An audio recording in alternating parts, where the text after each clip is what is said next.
تعلم على العلماء حتى تعرف الإسلام صحيحا. إن الحمد لله نحمده ونستعينه ونستغفره ونعوذ بالله من شرور أنفسنا ومن سيئات أعمالنا من يهده الله فلا مضل له ومن يضلل فلا هادي له وأشهد أن لا إله إلا الله وحده لا شريك له وأشهد أن محمدا عبده ورسوله صلى الله عليه وعلى آله وأصحابه وسلم تسليما كثيرا أما بعد. Gjithë lavdia takon vetëm Allahut, atë lavdrojmë dhe falenderojmë dhe atij shprehim lavdi, prej tij kërkojmë ndihmë dhe prej tij kërkojmë falje. Kërkojmë mbrojtje tek Allahu nga keqja e vetes sonë dhe nga të këqijat e veprave tona. Kë udhëzon Allahu s'ka kush e devion dhe kë devion Allahu s'ka kush e udhëzon. Dëshmoj se nuk ka të adhuruar të drejtë përveç Allahut një, i cili nuk ka ortak dhe nuk ka rival, dhe dëshmoj se Muhamedi është rob dhe i dërguar i tij. Salavatet dhe selamet e shumta të Allahut qofshin për të, për familjen e tij dhe të gjithë shokët e tij, si dhe të gjithë ata që ndjekin udhën e tyre deri në ditën e gjykimit. Mëtej, o Zoti ynë, ti je i lartësuar dhe i pastër nga çdo mëet. Ne nuk dim asgjë posa asaj që na ke mësuar ti, në të vërtetë ti je gjithdituri i urti. O Allah, na bëj të dobishme atë që na ke mësuar, na mëso atë që na bën dobi, na shto diturinë, na përmirëso gjendjen tonë të rësi dhe mos na lër të mbështetur në vetët tona asnjë çast. Vazhdojmë me hadithet e librit Al-Adab al-Mufrad të autorit Imam Abu Abdillah Muhammad ibn Ismail al-Bukhari, i cili ka lindur në vitin 194 dhe ka vdekur në vitin 256 të Hijretit. Allahu e mëshiroft dhe falt atë, na falt ne, prindrit tanë, mësuesit tanë dhe të gjithë muslimanët dhe muslimanet, besimtarët dhe besimtarët, të gjallët dhe të vdekurit.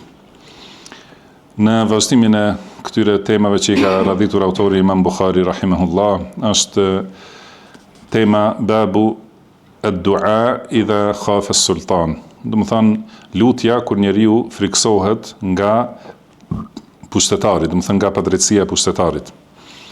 Ka thënë حدثنا محمد بن عبيد قال حدثنا عيسى ابن يونس عن الأعمش قال حدثنا ثمامة ابن عقبة قال سمعت الحارث بن سويد يقول قال عبد الله بن مسعود رضي الله عنه. Pra, me zinxhirin që dëgjuat transmetohet nga Abdullah ibn Mas'ud radhiyallahu anhu, i cili thot: "Idha kana ala ahadikum imamun yakhafu taghatrusahu aw dhulmahu falyaqul." Do të thënë nëse ju ndodh që të keni, do të thënë nëse dikujt prej jush ndodh që të ketë një prijes, një pushtetar që prej cilit friksohet se do të bëhet arrogant ose do t'i bëj padrejtësi. Do më thënë ka mundësi që dikush e ka pushtetarin të atil edhe i vjen që të takohet me ta. Edhe ka frikë prej padrejtësisë së tij dhe tiranisë së tij, do më thënë edhe arrogancës së tij. Atëherë le të thot Allahumma rabbes samawati as-sab'. Do më thënë ta thot këtë dua, thot Abdullah ibn Mas'ud. Allahumma rabbes samawati as-sab' wa rabbel arshil azim. Kulli jaran min fulan ibn fulan وأحزابه من خلائقك أن يفرط علي أحد منهم أو يطغى عز جارك وجل ثناؤك ولا إله إلا أنت. Më kjo është një lutje që ka transmetuar Abdullah ibn Mas'ud radhiyallahu anhu për kur njeriu mund të takohet me një njeri që ka pushtet dhe fuqi dhe ka padrejtësi dhe tirani, do të thonë, ose arrogancë. Në këtë lutje thot: O Allah, o Zoti i 7 qiejve dhe o Zot i arshit madhështor, bëhu mbrojtësi im, ose ji mbrojtësi im nga filani, i biri filanit, do të thënë ja përmend emrin atij prej cilit friksohet, dhe prej grupeve të tij ose partive të tij prej krijesave tua. Do të thonë, më mbro ose ji mbrojtësi im prej filanit, grupeve të tij që janë prej krijesave tua, që mos më sulmoj ose mos më bëj padrejtësi askush prej tyre dhe askush, do të thonë, mos më shtyp prej tyre. Azza jaruk, do të thonë se i mbrojturi yt është i fuqishëm. Do të thonë ai që është në mbrojtjen tënde është i fuqishëm. Wa jalla thanauk, edhe lavdia jote është e madhrishme, wala ilaha illa ant, dhe nuk ka të adhuruar të drejtë pos teje. Dhe gjithashtu në hadithin tjetër transmetohet nga Abdullah ibn Abbas, thot Imam Bukhari rahimahullah, haddathana Abu Nuaim, qala haddathana Yunus, an al-Minhal ibn Amr, قال حدثني سعيد بن جبير عن ابن عباس رضي الله عنهما. Pra transmetohet nga Abdullah ibn Abbas radhiyallahu anhuma se ka thënë: "Idha atayta sultanan mahiban", do të thonë nëse do të takohesh me një pushtetar të fuqishëm, me dikë që ka pushtet dhe fuqi, takhafu an yastuwa bik, do të thonë që friksohesh se mund të shtyp ose të sulmoj, të të bëj keq. Faqul, pra thuaj këtë dua, ku thuhet Allahu Akbar, Allahu a'azzu min khalqihi jami'an, Allahu a'azzu mimma akhafu wa ahdhar, wa a'udhu billahi alladhi la ilaha illa hu, al-mumsiku as-samawati as-sab'a an yaqa'na 'ala al-ardi illa bi'idhnihi, min sharri 'abdika fulan wa junudihi wa atba'ihi wa ashya'ihi min al-jinni wal-ins. اللهم كل جارا من شرهم جل ثناؤك وعز جارك وتبارك اسمك ولا إله غيرك. thot 3 مرات, 3 herë do të thënë ta thot këtë. Që domethënia e kësaj është Allahu Akbar, do të thënë Allahu është më i madhi. Allahu a'azzu min khalqihi jami'an, do të thënë Allahu është më i fuqishëm dhe më i pushtetshëm se të gjitha krijesat e tij bashk. Allahu a'azzu mimma akhafu wa ahdhar, Allahu është më i fuqishëm dhe më i pushtetshëm se ata prej cilëve unë friksohem dhe ruhem. A'udhu billahi alladhi la ilaha illa hu, do të thënë strehohem tek Allahu, përveç të cilit nuk ka të adhuruar me të drejtë. Al-mumsiku as-samawati as-sab'a an yaqa'na 'ala al-ardi illa bi idhni, do të thënë ai që i mban 7 qiejt që mos bien mbi tokë, përveç se me lejen e tij. Do të thonë këto janë kërkim mbrojtjes, thot min sharri abdika fulan, pra kërkoj mbrojtje me këto emrat Allahut dhe me këto cilësi që përmenden me duke ju afruar Allahut, do të thonë nga e keqja e robit tënd filanit. Pra kërkoj mbrojtje nga e keqja e robit tënd filanit, wa junudihi wa atba'ihi wa ashya'ihi min al-jinni wal-ins, dhe prej ushtarëve të tij, ndjekësve të tij, përkrahësve të tij, prej xhinëve dhe prej njerëzve. Allahumma kulli jaran min sharrihim, do të thonë Allah, bëhu mbrojtësim ose ji mbrojtësim prej të keqes së tyre. Jalla thana'uk, do të thonë e madhrishme është lavdia jote, wa azza jaruk, dhe i fuqishëm është i mbrojturi yt. Do të thonë ai që është në mbrojtjen tënde është i fuqishëm dhe është më i lartë dhe është i pamposhtur, ai që është në mbrojtjen e Allahut. Wa tabaraka ismuk, dhe i bekuar është emri yt, wa la ilaha ghayruk, edhe nuk ka të adhuruar me të drejtë përveç teje. Do të thënë këtë dua 3 herë. Po ashtu. Dhe këto janë 2 lutje që janë transmetuar, do thotë megjithëse janë përmendet vetëm sahabiu dhe duket si mauquf, mirë po këto janë lutje që ata i kanë transmetuar nga pejgamberi sallallahu alaihi wasallam. Do të thënë Abdullah ibn Mas'ud dhe Abdullah ibn Abbas radhiyallahu anhum ajma'in kanë transmetuar këto 2 lutje që duhet njeriu t'i thotë kur do të takohet me një pushtetar të padrejtë ose me dikën që ka pushtet dhe që është i fuqishëm dhe ka përkrahas dhe ushtri, siç u përmend në lutje, dhe njeriu friksohet se mund t'i bëj dëm ose padrejtësi. Edhe këto fjalë, do të thënë shumë prej këtyre kuptimeve janë thënë gjatë lutjeve që i kemi përmendur, do të thënë janë fjalë madhështore që njeriu fillimisht ja heqin frikën nga kushdo qoftë prej krijesave.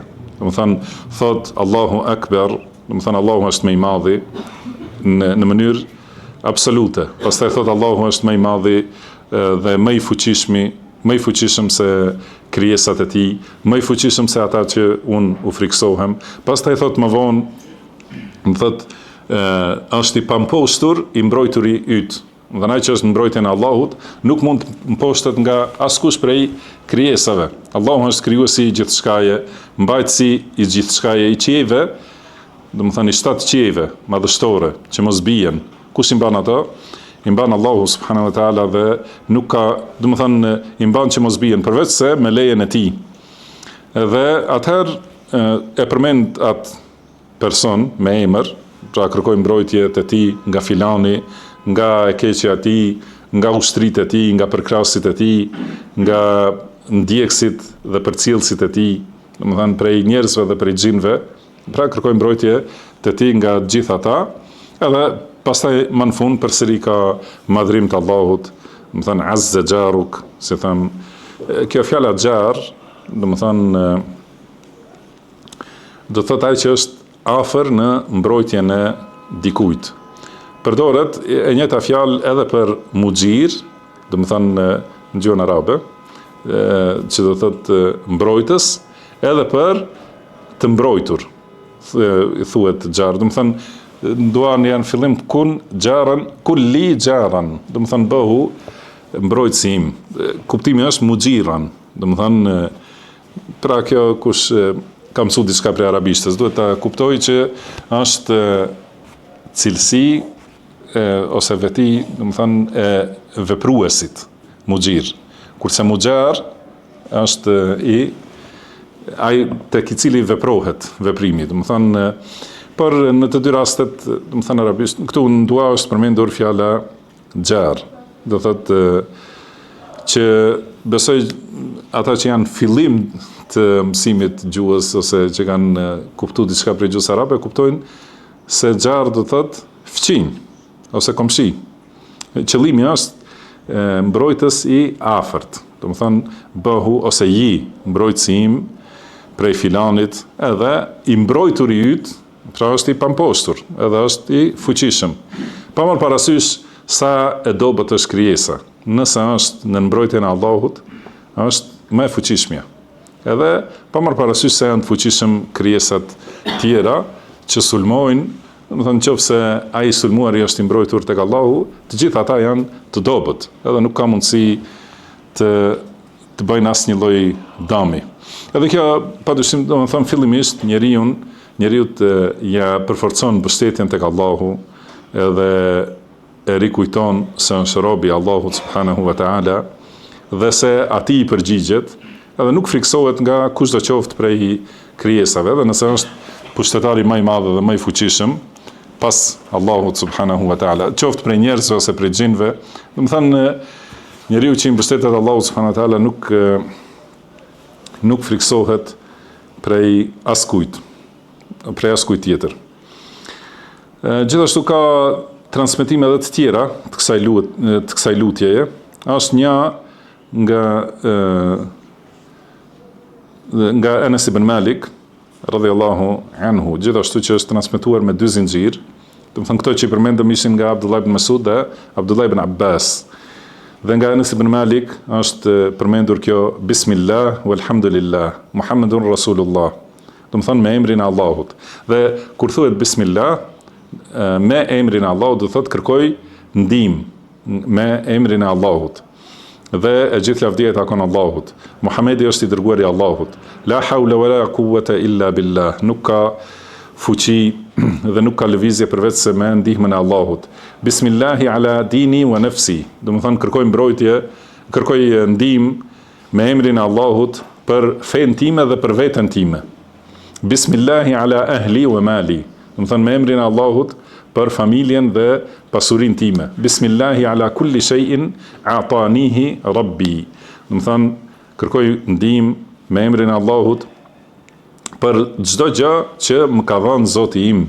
Bismillahi khairil asma. Me emrin e Allahut, emrin më të mirë.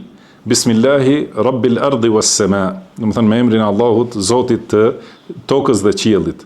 Bismillahi alladhi la yadurru ma'a ismihi da. Domethënë me emrin e Allahut që me emrin e tij nuk mund të bëj dëm asnjë smundje. Bismillahi iftatahtu bihi wa 'ala Allahi tawakkalt. Domethënë me emrin e Allahut kërkoj ndihmë dhe fitore dhe tek Allahu mbështetem. La quwwata illa billah. Nuk ka fuqi përveç se me ndihmën e Allahut. Allahu akbar, Allahu akbar, Allahu akbar. Domethënë Allahu është më i madh 3 herë. La ilaha illa Allahu al-Halimul Karim. nuk ka të adhuruar të drejtë përveç Allahut, të butit, bujarit. La ilaha illallahu al-aliyyu al-azim. Nuk ka të adhuruar të drejtë përveç Allahut, të lartit, të madhërishmit. Tabarakallahu rabbus samawati as-sab'i wa rabbul arshil azim. I lartësuar dhe i bekuar është Allahu, Zoti i 7 qiejve dhe Zoti i arshit madhështor. Wa rabbul aradin wa ma bainahuma, dhe Zoti i tokave dhe çka ka mes tyre. Walhamdulillahi rabbil alamin. Pra e gjithë lavdia i takon Allahut, Zotit botës. Azza jaruk wa jalla thanauk wa la ilaha ghayruk. Domethënë i pampostur është i mbrojturi yt. E lartë është lavdia jote, ose madhrishme është lavdia jote, dhe nuk ka të adhuruar me të drejtë përveç teje. Ij'alni fi jiwarik min sharri kulli dhi sharr. Do të thënë më bëj në mbrojtjen tënde nga keqja e secilit që ka keq, wa min sharri shejtanir rajim, edhe nga keqja e shejtanit të mallkuar. Inna waliyya Allahu alladhi nazzala al-kitab wa huwa yatawalla as-salihin. Do të thënë mbrojtësi im është Allahu i cili e ka zbritur librin dhe ai është mbrojtësi i të mirëve. Pastaj është përmendur ajeti fa in tawallaw faqul hasbi Allahu la ilaha illa hu. Do të thënë nëse ata largohen pra nga përkujtimi dhe përsëri e sulmojnë Islamin, atëherë thuaj më mjafton Allahu, përveç të cilit nuk ka të adhuruar me të drejtë, alayhi tawakkaltu, te ka mbështetem, wa huwa rabbul arshil azim, dhe ai është Zoti i arshit madhështor. Këto janë disa prej lutjeve, do të thënë që janë mbrojtje e fuqishme dhe përforcimi i imanit dhe paluhatshmërisë së besimtarit, që i thot në këto pozita. Dhe nga këto lutje kuptojmë se njeriu për të qenë në mbrojtjen e Allahut duhet të jetë në rrugën e Allahut. Se ka thënë Allahu, falyastajibu li wal yu'minu bi la'allahum yarshudun. Do të thënë le të më përgjigjen mua. Te cili ajet ku thot Allahu fa idha sa'alaka ibadi anni fa inni qaribun. Do të thënë nëse të pyesin robërit e mi për mua, un jam afër, i përgjigjem lutjes së lutësit. Kur ai lutet, le të më përgjigjen ata mua. Do të thënë ky është kushti. Ti përgjigjet urdhrave të Allahut, edhe ti përgjigjet, do të thënë ti nënshtrohet krejtësisht rrugës Allahut, duke i zbatuar urdhrat, duke u larguar nga ato që ka ndaluar Allahu, pa marrë parasysh a janë pajtim me epshin, a janë, do të thënë që i sjellin njeriu zell ose përtaci, ose janë, do të thënë a është njeriu në gjendje të zellit ose përtacisë, a është në dëshirë ose jo dëshirë, do të thënë diçka që nuk dëshiron ta veprojë, a është diçka që përshtatet me ato kërkesat e tij, ose është diçka që vjen kundër epsheve dhe dëshirave të tij, do të thënë ti nënshtrohet Allahut krejtësisht. Edhe më e rëndësishmja, do të thënë një prej më të rëndësishmeve, është për të mbrojtur nga padrejtësia e pushtetarit. Do të thënë këto hadithe, këto janë rruga e sunetit dhe rruga selefie. Hadithet e pejgamberit sallallahu alaihi wasallam. Në çdo gjë, edhe kur na pëlqen edhe kur s'na pëlqen. Do të thënë i nënshtrohemi plotësisht fjalës së pejgamberit sallallahu alaihi wasallam. Dhe rruga për të arritur mbrojtjen e Allahut është të ecim sipas ligjit të Allahut subhanahu wa taala. Edhe në lidhje me pushtetarin e padrejtë. Na ka thënë Allahu, pra bindjuni Allahut, bindjuni të dërguarit dhe pushtetarëve nga mesi juaj. Dhe pejgamberi sallallahu alaihi wasallam ka thënë, dëgjoj dhe bindu edhe nëse ta rresh shpinën dhe ta merr pasurinë. Do të thënë hadith i pejgamberit sallallahu alaihi wasallam. Sepse njerëz të devimit e kanë bërë sikur kjo është fjalë e selefive, selefive të kësaj kohe, që ata i ofendojnë me nofkat ndryshme si rëbiofca ose me të khali ose të ngjashme. Sigur është fjalë që e ka shpikur dikush në kohën tonë. Do të thënë kjo është fjala e pejgamberit sallallahu alaihi wasallam, e regjistruar në librat e sunetit. Edhe nëse nuk din, do të thënë duhet të kthehen te librat e sunetit të pejgamberit sallallahu alaihi wasallam. Të shohin fjalët e pejgamberit sallallahu alaihi wasallam, Sahih al-Bukhari, Sahih Muslim, dhe në libra të tjerë, nuk është kusht që të jetë vetëm në këto dy, po këto që po i përmendim janë në dy sahihet. Dhe nuk ka mundësi njeriu, do thotë, nëse e dëgjon këtë fjalë edhe e refuzon me nënçmim, Do të thënë e thot fjalën e pejgamberit sallallahu alaihi wasallam, pastaj thot po edhe nëse ta merr gruën në kështu me radhë, do të thënë si ka mundësi ai të jetë në mbrojtjen e Allahut nga e keqja e pushtetarit të keq. Do të thënë nuk e mohon pasuesi sunetit se mund të ketë pushtetar të mirë dhe pushtetar të këqij, edhe pushtetar të padrejtë. Padyshim se do të ketë. Mirë po na ka mësuar pejgamberi sallallahu alaihi wasallam si të veprojmë kur vijnë pushtetar të padrejtë. Do të thënë ka thonë, ju kryeni obligimin tuaj dhe kërkojani Allahut drejtat tuaja. Do të thënë kjo është fjala e pejgamberit sallallahu alaihi wasallam. Dhe shikoni tani sa është interesant se këta njerëz, imami i tyre në këtë kohë që është ai sufisti Dedu, Sufi Ashari, mirë po, pas si flet kundër pushtetarëve kanë bë si me qenë imam i sunetit. Ai ka thonë ky hadith, nëse ta rresh shpinën dhe ta merr ai dhe të tjerë, nuk është vetëm ai, domethënë se ndoshta nuk është tekstualisht fjala e tij. Ka edhe të tjerë prej thirrësve të Ikhwanul Muslimin, thonë kjo fjalë, nëse ta rresh shpinën dhe ta merr pasurinë, bëhet domethënë qëllimi është për individin. Domethënë një njeriu nëse i bën padrejti, ai duhet duroj, po nëse i bën shoqërisë, atëherë s'ka këtë cili prej pejgamberëve të Allahut e ka bërë, cili e ka bën kretë prej pejgamberëve, askush. Do thënë Musa alayhi salatu wassalam, te cili pushtetar ka shku? Te faraoni. Ku mund gjejmë pushtetar më të padrejtë? Do të thënë këtë kohë që ta krahasojmë. Ku mund gjejmë njerëz më të mirë se Musa alayhi salatu wassalam dhe Haruni alayhi salatu wassalam dhe shokët e tyre? Nuk ka më të mirë. Mirë po atyre ju ka thonë Musa alayhis salam, duroni, edhe lutjeni Allahut. Edhe më në fund janë largu, do thotë, nuk i kanë nxit për kryengritje.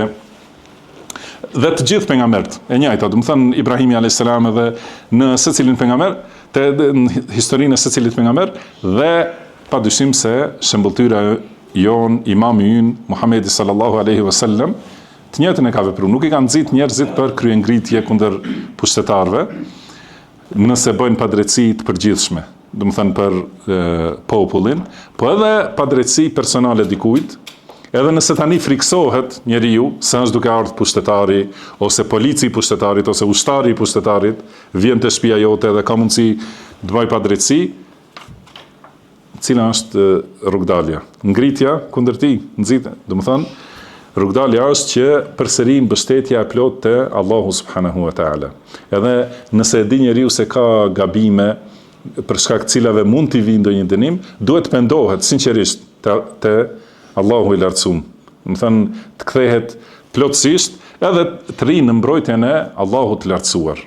Edhe atëherë nuk ka mundësi asnjë pushtetar i padrejt, besimtar, mos besimtar, do të thënë askush nuk ka mundësi ta dëmtojë nëse njeriu është me të vërtetë në mbrojtjen e Allahut subhanahu wa taala, se Allahu ka thënë wala tahinu wala tahzanu, do të thënë mos u dobësoni, as mos u pikëlloni, se ju jeni më të lartët nëse jeni besimtar. In kuntum mu'minin, nëse jeni besimtar.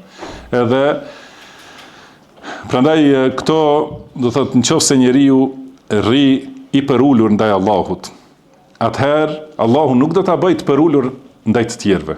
Nuk do ta bëjë të përulur, të poshtruar para njerëzve më të këqij të tokës, që janë çifutët. Nuk e bën të poshtruar para çifutëve nëse ai është me të vërtetë i përulur, i nënshtruar para Allahut subhanahu wa taala. Edhe ka thënë pejgamberi sallallahu alaihi wasallam, ta'arraf ila Allahi fi ar-rakha ya'rifka fi ash-shidda. Do të thonë njihe Allahun në rehati. Atëherë Allahu do të njohë ty në vështirësi. Se patjetër do të vinë vështirësitë, por nëse njeriu ka qenë gjithmonë i nënshtruar ndaj Allahut, atëherë nuk do të jetë i përulur dhe i nënshtruar ndaj askujt tjetër. Edhe në këtë moment e shton edhe më shumë nënshtrimin dhe përgjerimin ndaj Allahut subhanahu wa taala, kërkon prej tij mbrojtje, edhe do të jetë padyshim i shpëtuar.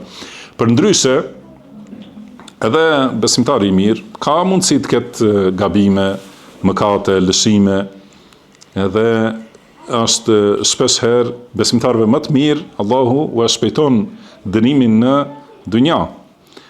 Edhe prandaj ka thënë Hasan el-Basri, pushtetari ose padrejtësia e pushtetarit është dënimi i Allahut. Si doni dënimin e Allahut ta luftoni me shpatë. Do të thënë tani pse ka ardhur padrejtësia e këtyre pushtetarëve në këtë kohë? Për shkak të dobësisë sonë, për shkak të mëkateve tona. Edhe kur i shohim argumentin e Allahut se ne jemi gabim, do të thënë pasi na ka sjellë mbi kokë Allahu këtë pushtetar që është i padrejtë, nuk mendojmë të kthehemi në veten tonë, ta përmirësojmë veten, të pendohemi tek Allahu subhanahu wa taala, ta zbatojmë ligjin e Allahut në vetet tona, në familjet tona, aty ku e kemi mundësinë, po na intereson pushtetari ta zbatojë atje. Ku nuk kemi mundësi të drejt për drejt të ndikojmë, edhe e lëm veten. Pastaj kur vjen ky dënimi për këto dobësitë tona, atëherë e shtojmë më shumë dobësinë dhe mëkatin, duke mos u nënshtruar përsëri ndaj fjalëve të Allahut dhe fjalëve të pejgamberit sallallahu alaihi wasallam. Do të thënë prandaj ky rreth i keq, do të thënë, që vazhdimisht njeriu bën mëkat, i vjen dënimi, i shton mëkatet për shkak dënimit, vjen dënimi. Do të thënë, ky rreth duhet besimtari ta ndërpres, të pendohet tek Allahu, të mësohet një herë se Allahu nuk të bën padrejtësi. Dhe Allahu nuk e ka sjellë mbi kokën tënde këtë person padrejtësisht, por e ke merituar me diçka. Prandaj kthehesh Allahut, kërkon falje tek Allahu, e përmirëson vetveten, edhe bën dua për përmirësimin e gjendjes. Do të flasim për duan edhe në aspekte të tjera. Edhe atëherë, do të thënë, rregullohet kjo çështje, por me kundërshtimin e ligjit të Allahut, kur vijnë vështirësitë, nuk ka zgjidhje asnjëherë. Edhe pastaj njerëzit këto, do të thënë, njerëz të devijuar nga ata që i atribuohen Islamit, mundohen të marrin shembuj mosbesimtarët, se si kanë vepruar këta, si kanë bërë revolucion këta, si kanë bërë protesta ata, do të thënë, jo t'i kthehen librit të Allahut dhe sunetit të pejgamberit sallallahu alaihi wasallam. Prandaj këto do të vazhdojnë përderisa vazhdojmë, do të thënë, këtë gjendje, do të vazhdojë, nëse jemi në këtë rrugë, do të thënë, do të vazhdojë kjo gjendje. Pra në këtë hadith, në këto dy hadithe që i kalum, thot përmendet lutja, do të thënë, për mbrojtje prej padrejtësisë së pushtetarit. Edhe gjithashtu në këtë hadith u përmend se Arshi është prej krijesave të Allahut. Edhe prej këtij hadithi dhe hadithe tjera kuptohet se Arshi është krijesa më e madhe e Allahut subhanahu wa taala. Do të thënë, prandaj kur përmendet në kuptim të madhrimit, përmendet Zoti i Arshit madhështor. Pastaj në hadithin e radhës dhe në temën tjetër, thot Imam Bukhari rahimahullah, babu ma yuddakharu lid-da'i min al-ajri wath-thawab. Do thot, ajo që i ruhet ose deponohet robit kur lutet, do të thënë, deponohet shpërblimi dhe do të thënë përfitimet e shumta. Ka thënë haddathana Ishaq ibn Nasr, قال حدثنا حماد بن أسامة عن علي بن علي قال سمعت أبا المتوكل الناجي قال أبو سعيد الخدري عن النبي صلى الله عليه وسلم. Do të thënë transmeton këtu nga Abu Sa'id al-Khudri, nga pejgamberi sallallahu alaihi wasallam.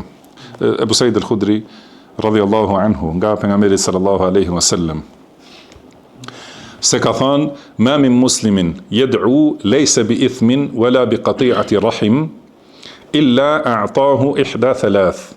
Do të thënë, secili musliman që lutet dhe në lutjen e tij, do të thënë, nuk kërkon mëkat ose shkputje të lidhjeve familjare, atëherë Allahu do t'ja jap njërin prej 3 shpërblimeve ose 3 përgjigjeve.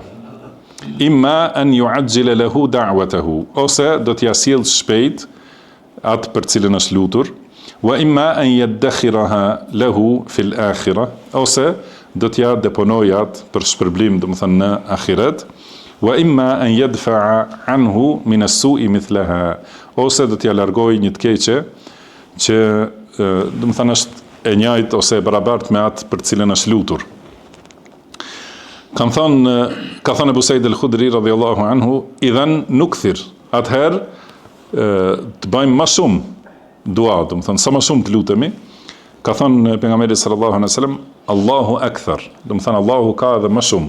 Do të thënë sa më shumë që lutesh, do të thotë është në pushtetin e Allahut subhanahu wa taala dhe ka edhe më shumë se ajo që lutesh ti. Tani Imam Bukhari rahimahullah pasi përmendi lloje të ndryshme të lutjeve për raste të lloj-llojshme, edhe kemi përmendur në disa prej këtyre takimeve që kanë kalu, lutje të ndryshme.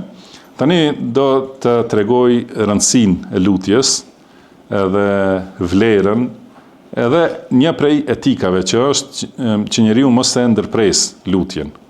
Edhe po ashtu mos lutet për diçka që është mëkat, haram, do të thënë nëse dikush lutet që të fitojë diçka që e ka ndaluar Allahu subhanahu wa taala. Atëherë, ajo lutje nuk është e pranuar.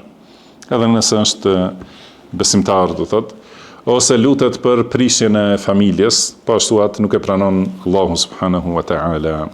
Për ndryshe kur besimtari, njeriu i tauhidit, lutet me sinqeritet, me tauhid, ndaj i lutet Allahu subhanahu wa taala. Dhe në lutjen e tij nuk i ka këto, do thot, kërkesën e mëkatit ose prishjes familjes, atëherë patjetër se përgjigjja do t'i vijë. Do të thënë me do e mos, lutja e besimtarit nuk është e refuzuar asnjëherë. Pra Allahu ka garantuar, ka thënë ujibu da'wat ad-da', do thot unë i përgjigjem lutjes së lutësit. Do thot patjetër që përgjigjja do të vijë.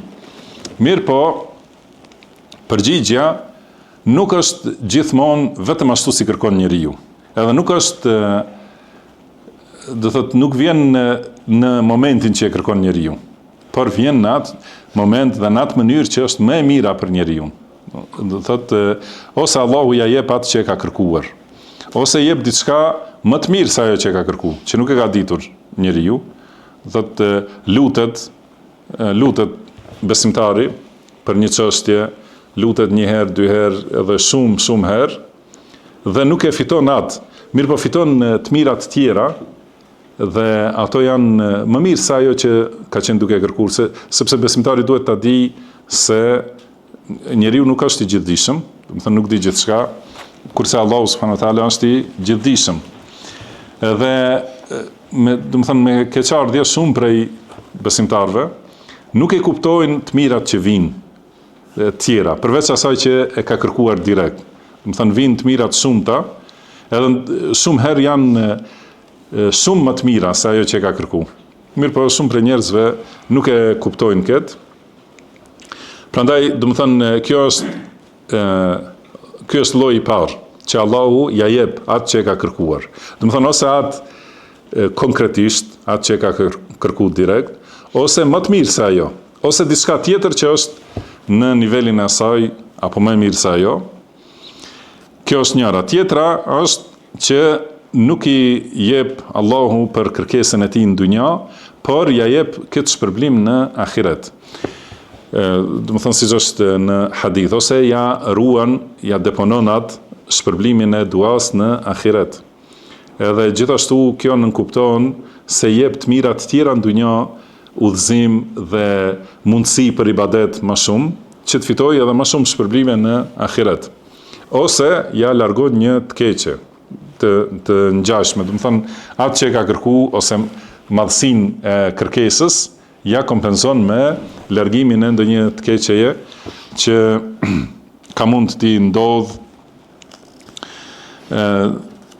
do thotë i largohet ajo e keqe për shkak të lutjes, edhe pse s'është lutur direkt kundër asaj të keqe. Atëherë, shikoni sahabët se si kanë kuptuar fjalët e pejgamberit sallallahu alaihi wasallam. E ka thonë me këto fjalë të shkurta, ka thonë pejgamberi sallallahu alaihi wasallam. Atëherë ka thonë Abu Said al-Khudri radhiyallahu anhu, idhan nukthir. Atëherë do të thonë sa më shumë të bëjmë dua. Do të me që ose do të jetë përgjigjja për atë, ose do të jetë shpërblimi i ahiretit, ose largimi i të këqijave të dunjas, atëherë të bëjmë sa më shumë. Edhe i ka thënë pejgamberi sallallahu alaihi wasallam, Allahu akthar. Do të thonë Allahu ka edhe më shumë, sepse fjala akthar në këtë formë ef'al duhet të ketë diçka që quhet në gramatik temyiz. Do të thonë duhet përmendet për çka më shumë, çka më shumë. Për shembull thuhet aktharu malan ose ektharu ni'meten e kështu me radhë, por këtu nuk është e përkufizuar, që do të thonë më shumë çdo gjë. Pra çdo gjë që kërkon prej Allahut subhanahu wa taala, Allahu ka edhe më shumë që të t'japë.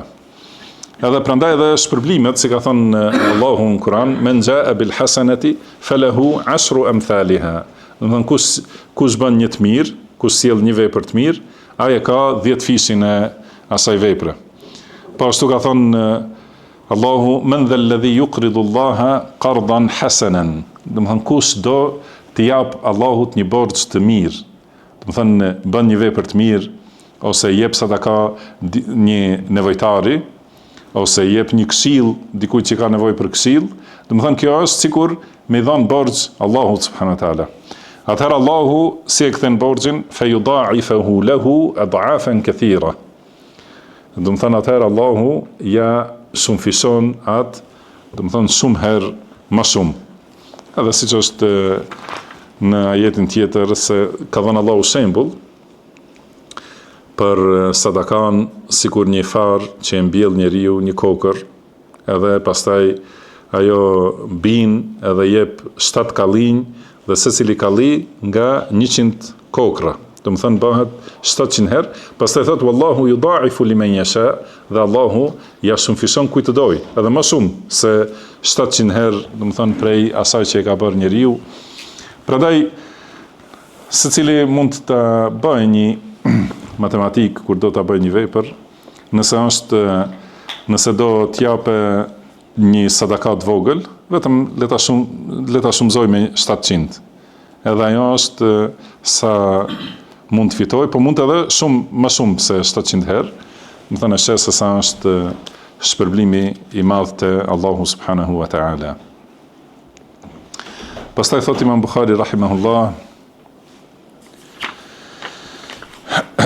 ثوت حدثنا ابن شيبة قال أخبرنا ابن أبي الفديك قال حدثني عبد الله بن موهب عن عمه عبيد الله عن أبي هريرة رضي الله عنه عن النبي صلى الله عليه وسلم قال تمثل ما كنت زنجير ترانسميتون أبو هريرة رضي الله عنه ذا عن النبي صلى الله عليه وسلم سكثان ما من مؤمن ينصب وجهه إلى الله يسأله مسألة إلا أعطاه إياها.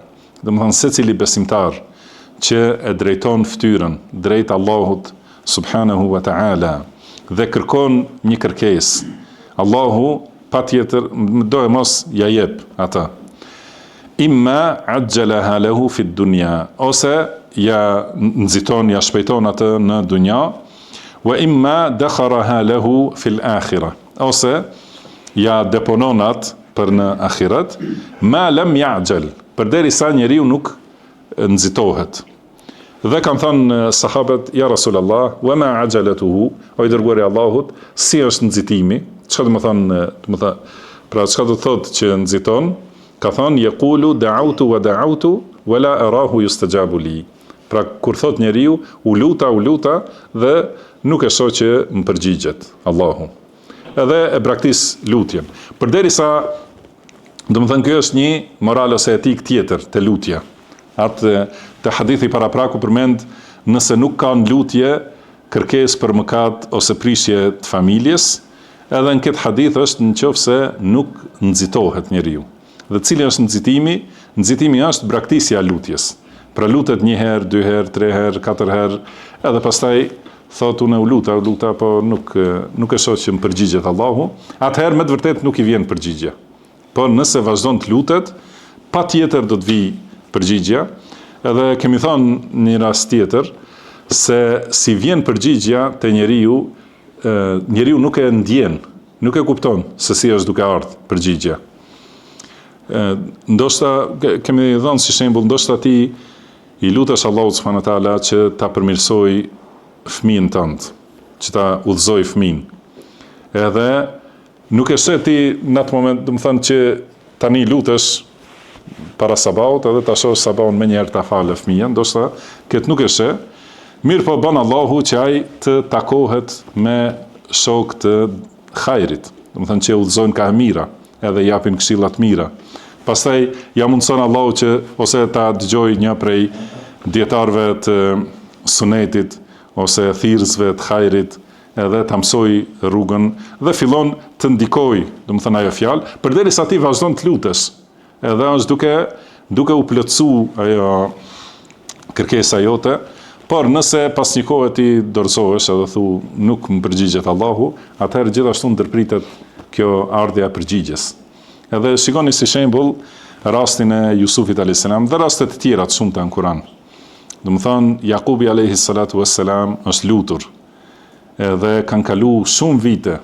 Domethënë derisa është rrit Jusufi alayhis salam ka shku e kanë shitur si robë kështu me radhë, dhe lutjet e Jakubit alayhis salam dhe Jusufit alayhis salam, domethënë si kanë ndiku që në Egjipt të ndodh bojllaku 7 vjet, pastaj thatësi 7 vjet, pastaj domethënë marrja e pozitës nga Jusufi alayhis salam, pastaj tjetra domethënë në mënyra shumë të largta.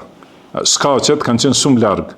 Mirëpo më në fund rezultati domethënë janë mbledhur gjitha shkaqet që ka ardhur Jakubi alayhis salam me gjithë familjen e tij në Egjipt dhe janë bashku me Jusufin alayhis salam dhe kanë qenë të nderuar dhe me pozitë kështu me radhë. Do thotë pra në këtë mënyrë vazhdon të vi përgjigja e Allahut subhanahu wa taala. Vjen derisa njeriu nuk nxitohet. Dhe nxitimi është që e braktis lutjen. Thotë u luta, nuk fitova asgjë prej lutjes, atëherë me të vërtet nuk fiton.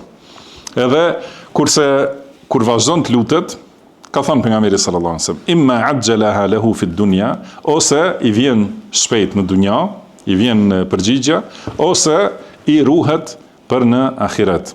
Domethënë lutet njeriu për pasuri, kurse Allahu ja shton udhëzimin dhe diturinë. Edhe shembull, edhe ose lutet për ndoshta për udhëzimin e njërit prej fëmijëve, kurse Allahu i udhëzon të gjithë të tjerët, i bën prej dietarëve kështu me radhë, domethënë dhe i shtohen veprat e mira që fiton shpërblime të shumta në ahiret. Prandaj duhet vazhdoj njeriu dhe ti shtoj më shumë, sepse Allahu ka edhe më shumë. Edhe lutja do ta përmendim, domethënë pra është e dashur te Allahu subhanahu wa taala, se me këtë ibadet njeriu e tregon varfrinë e tij dhe paraqitet nevojtar para Allahut subhanahu wa taala, i dobët, i përulur. Ashtu si ka thënë Allahu në Kur'an, ja ayuhan nas antumul fuqara'u ila Allah wallahu huwal ghaniyyul hamid. Domethënë o njerëz, ju jeni të varfër edhe nevojtar për Allahun, kurse Allahu është ai i pasur i absolut që nuk ka nevojë për askënd dhe është i lavdishmi. Pastaj në temën tjetër thot Imam Buhari rahimahullah, babu fadli du'a. Domethënë tema që ka të bëjë për vlerën e duas, vlerën e lutjes. Ka thënë haddathana Amr ibn Marzuq qala akhbarana Imran عن قتادة عن سعيد بن أبي الحسن عن أبي هريرة رضي الله عنه عن النبي صلى الله عليه وسلم. Pashtu me këtë zinxhir nga Abu Huraira radhiyallahu anhu dhe ai nga pejgamberi sallallahu alaihi wasallam transmeton se ka thënë pejgamberi sallallahu alaihi wasallam, laysa shay'un akrama ala Allahi min ad-du'a. Domethënë nuk është asgjë më e vlefshme tek Allahu se sa lutja. Asgjë nuk është më e vlefshme se lutja. Dhe ka thënë në hadithin e radhës, ka thënë haddathana Abu al-Walid qala haddathana Shu'ba an Mansur an Dharr an Yusayy' an Nu'man ibn Bashir radiyallahu anhu an an-nabi sallallahu alayhi wasallam qala inna ad-du'a huwa al-ibadah. Domethënë me këtë zinxhir transmeton nga Nu'man ibn Bashir radhiyallahu anhu, i cili thotë se ka thënë pejgamberi sallallahu alaihi wasallam, lutja është ibadeti. Pastaj e ka lexuar ajetin ud'uni astajib lakum. Domethënë mu lutni dhe unë do t'ju përgjigjem. Pra këta dy hadithe tregojnë gjithashtu këtë rëndësi të ibadetit, rëndësi të duas, dhe se duaja është i gjithë ibadeti.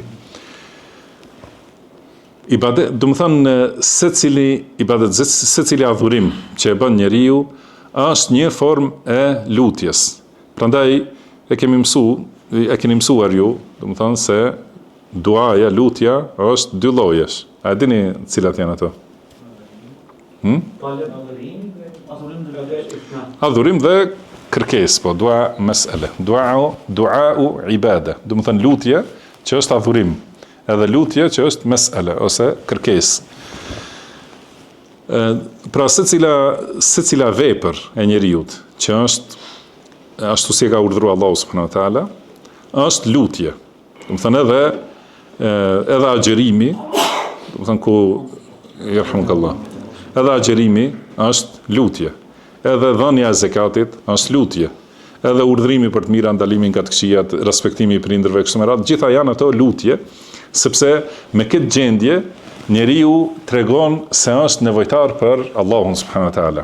Tregon se ka nevojë dhe shpreson në zemrën e tij se me këtë ibadet do ta fitojë kënaqësinë e Allahut dhe do të ruhet nga zemrimi i Allahut subhanahu wa taala. Do thotë kjo është kërkesa. Pra me këtë kërkon njeriu i lut, do të thonë kur agjeron, pra uritur, është duke kërkuar nga Allahu që ta fitojë kënaqësinë e tij, edhe kërkon që edhe tregohet nevojtar pasi e ka urdhëruar Allahu e kryen kur e therr kurbanin gjithashtu. Kjo është një aspekt. Dhe aspekti tjetër i mrekullueshëm po ashtu është se në secilin ibadet ka lutje. Do të thënë nëse njeriu e fal namazin, aty brenda ka lutje. Gjatë agjerimit na ka mësuar pejgamberi sallallahu alajhi wasallam për lutje. Për se është lutja agjeruesit e pranuar deri në iftar. Dhe në secilin ibadet tjetër, do të thonë haxhi, pra është shumë e qartë se në secilin rit të haxhit ka lutje të shumta. Pra edhe gjatë kësaj vepre, gjithashtu edhe i lutet njeriu Allahu subhanahu wa taala njëkohësisht. Dhe edhe nëse i bën këto vepra për të mirat të dunjas, që janë përmendur në argumente, në ajete dhe në hadithe, pra nëse i bën për shtimin e rrezikut, edhe për përmirësimin e shëndetit, ose për shërim, ose për udhëzimin e familjes, më thënë këto vepra, i ka ndërmend këto qëllime, gjithashtu njëkohësisht është kërkesë nga Allahu subhanahu wa taala. Do të thonë e bën këtë pasi ka urdhëruar Allahu dhe Allahu ka premtuar këtë shpërblim. Por si në ibadete, gjithashtu edhe gjatë lutjes. Pra në ibadet nuk është e saktë që njeriu ta ketë synim vetëm fitimin e dunjas. Do të thonë nuk duhet ta bëj ibadetin me këtë nijet që t'i ketë vetëm këto të mira të dunjas. Për shembull, shtimi i pasurisë ose zgjatja e jetës, ose lumturia e jetës në dunja, ose përforcimi i shëndetit, do të thonë nuk duhet këto të jenë vetëm qëllime. Gjithashtu edhe kur lutet konkretisht. Për shembull, nëse njeriu është i smur, edhe i lutet Allahut për shërim, nuk duhet ta ketë në niyetin e tij vetëm fitimin e kësaj. Por ti lutet Allahut sepse Allahu ka urdhëruar që të lutet. Më thënë i lutet, pra e di se lutja është ibadet. Edhe me lutje i afrohet Allahu subhanahu wa taala dhe me lutje, do të thonë do të ketë shpërblime të deponuara në ahiret. Dhe edhe kur e kërkon këtë shërimin ose largimin e varfërisë për shembull, ose shtimin e pasurisë, ose shtimin e shëndetit, do thotë edhe në atë moment duhet ta ketë niyetin që ta fitoj shpërblimin e lutjes te Allahu subhanahu wa taala dhe jo vetëm fitimin e kësaj që është në dunja. Prandaj, do të thonë kur ti mendojmë këto domethënie të lutjes, atëherë kuptojmë çka do thotë ky hadith i dytë që u përmend, inna du'a huwa al-ibada. Do të thonë lutja është adhurimi. Pra i gjithë adhurimi është lutje dhe çdo lutje është adhurim. Edhe gjithashtu është si në kuptimin e fjalës pejgamberit sallallahu alaihi wasallam, el-hajju arafa. Do të thonë haxhi është Arafati, që do thotë shtylla më e rëndësishme e haxhit edhe kryesore është Arafati. Edhe lutja këtu, duaja, domethënë është shtylla kryesore e secilit ibadet. Dhe në të ndërtohet dhe rreth saj ecë, domethënë secili ibadet, edhe për këtë shkak, domethënë e kuptojmë fjalën e pejgamberit sallallahu alaihi wasallam, "Laysa shay'un akrama 'ala Allahi min ad-du'a." Domethënë nuk ka asgjë më të vlefshme tek Allahu se lutja. Sepse me lutje njeriu tregohet, si tham, i përulur. E tregon nevojën e tij që e ka për Allahun subhanahu wa taala. Se është i mvarur krejtësisht, edhe ka nevojë të domosdoshme që t'i drejtohet vetëm Zotit të tij subhanahu wa taala, tregohet rob i nënshtruar. Prandaj kjo është puna më e dashur, domethënë te Allahu subhanahu wa taala.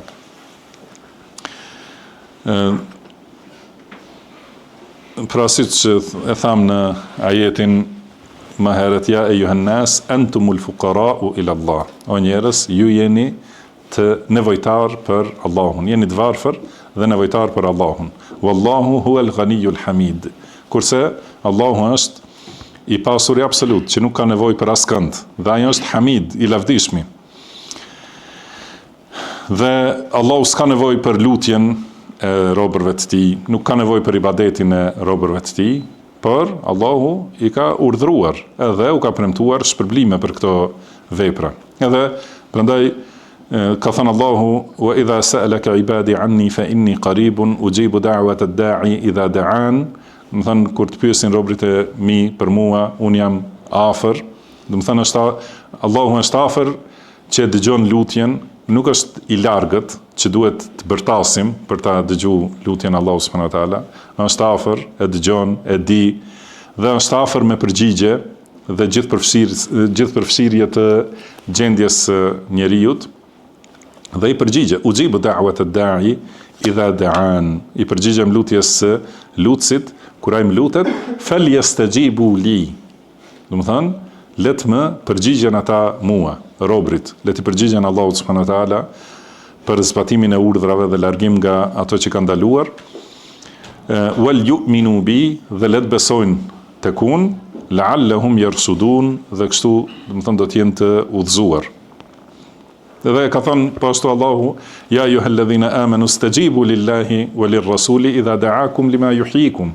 Do të thënë, ju që keni besuar, përgjigjuni Allahut dhe të dërguarit të tij kur ata ju thrasin ose ju ftojnë për atë që ju jep jetë, ju jep mirësi, gjithashtu në jetën e dunjas dhe në ahiret. Pra përgjigjuni Allahut, edhe me këtë, do të thënë, kjo është përgjigja që të tregojmë se kemi nevojë, edhe të jemi të përulur, të lutemi Allahut, të drejtohemi me përullësi, me përgjerim, siç kanë përmendur disa prej dietar, ka përmendur Imam Ibn al-Qayyim rahimahullah, që njeriu duhet ta ketë shembull edhe fëmijën në gjatë lutjes. Sikur fëmia kur kërkon diçka, nuk ndalet, do të thënë, derisa t'ja plotësoshat, vazhdimisht e përsërit, dhe nëse nuk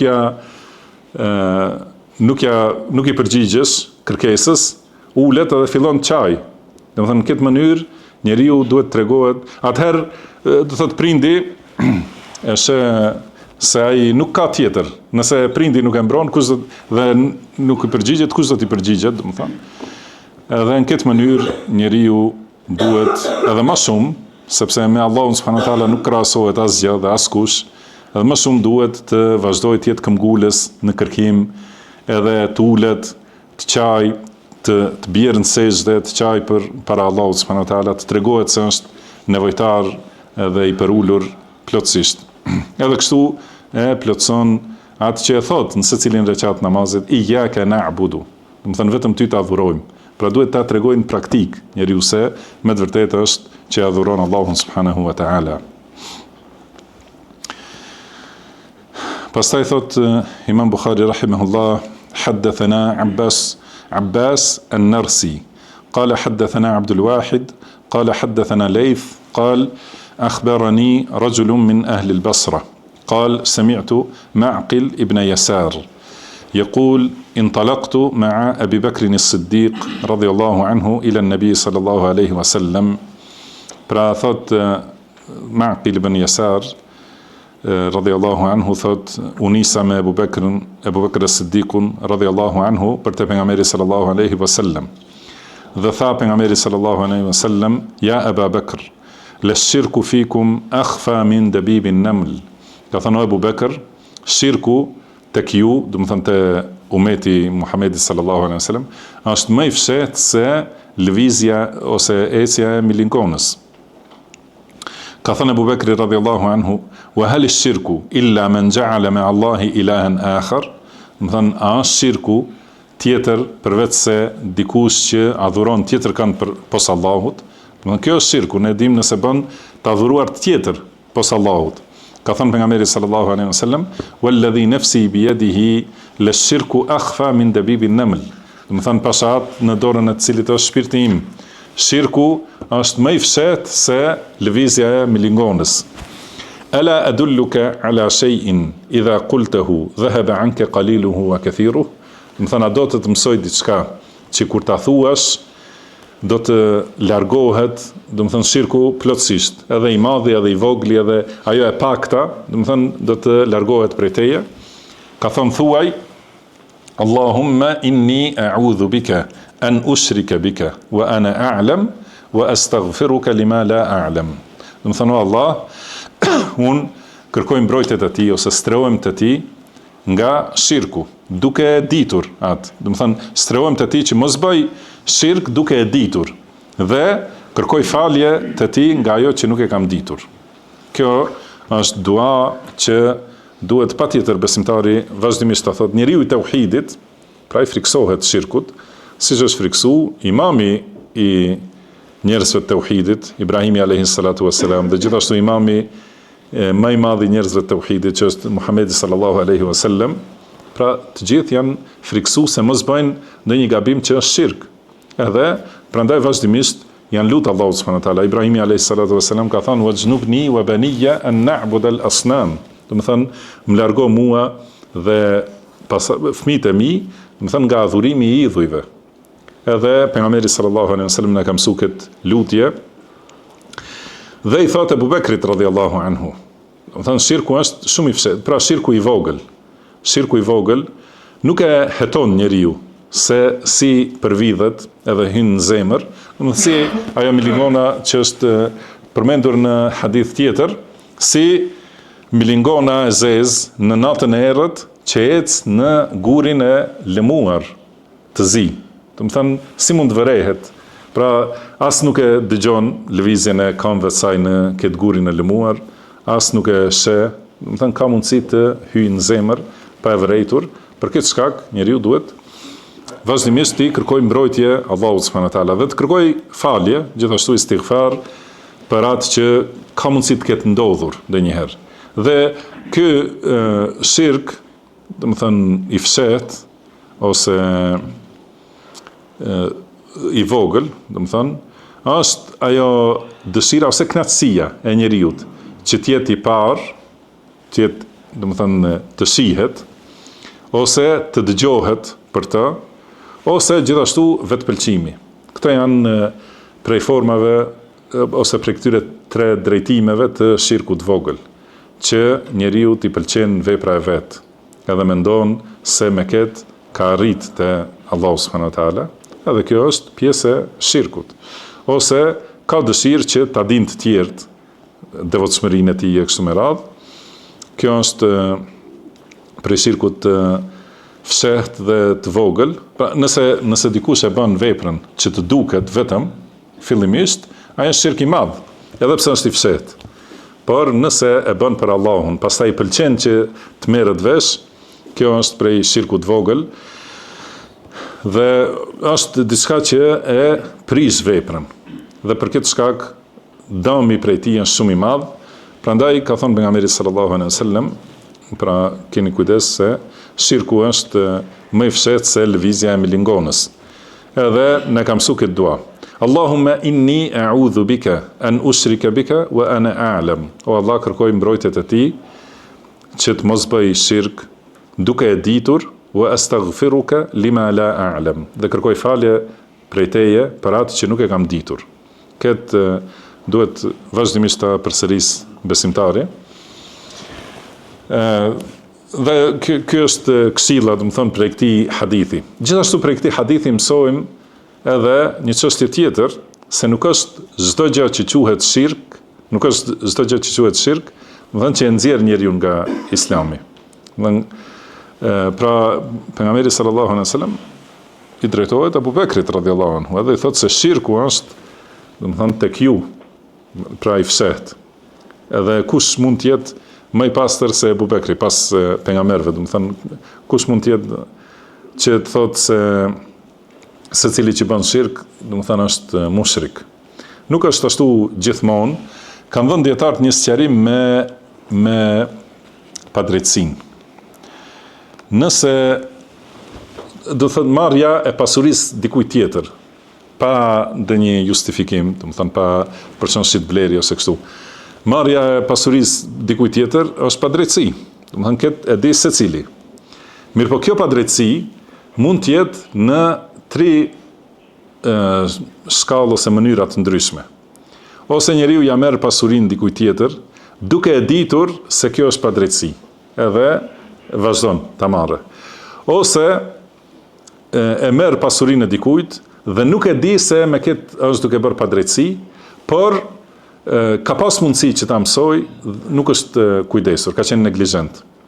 Edhe e treta, nëse e merr, do të thonë, kjo e para dihet kur e di, i vetëdijshëm, se ajo nuk është pasuria e tij, po i ka pëlqyer dhe do ta marrë. Edhe nëse i thot dikush se kjo është padrejtësia, i thot e di dhe vazhdon ta bëj, atëherë, do të thonë, kjo është një shkallë. Tjetra, nëse dikush i ka thonë se ki kujdes, se mund të biesh në padrejtësi nëse ja merr, po ai ka ndonjë justifikim për, do të thonë, mendon se është duke kthy hakun e tij, shembull, që mendon se i takon me diçka. Mirë, po ka dëgju se dikush i ka thonë që kjo mënyrë si je duke e marrë është padrejtësi, por nuk interesohet që ta mësoj në detaje. Edhe vazhdon në këtë. Dhe e treta është kur njeriu i bën dikujt padrejtësi, por është i bindur se është e drejtë. Do të thonë, ka ndonjë justifikim, i ka ndonjë lloj borxhi, për shembull, ai tjetri, edhe ose i ka marrë ai padrejtësisht ndonjë pasuri, dhe ky me bindje se kjo është e drejta dhe e lejuara për ta, edhe pasi ka hulumtu, edhe është siguruar, mirë, po ka gabu. Do të thonë, e ka gabim konkluzën, edhe e merr pasurinë atij tjetrit. Atëherë, i pari, çka quhet? I pari quhet valim, i padrejt. I dyti mund të quhet ose mund të mos quhet. Mund të thuhet se është i padrejt dhe nuk është i justifikuar për këtë padrejtësi sepse ka mund të pyesë dhe nuk ka pyetur, ose mund të thuhet se nuk është i padrejt se ka qenë me bindjen se është duke bërë drejtësinë, por ka përgjegjësi pse nuk e ka hulumtu çështjen më mirë.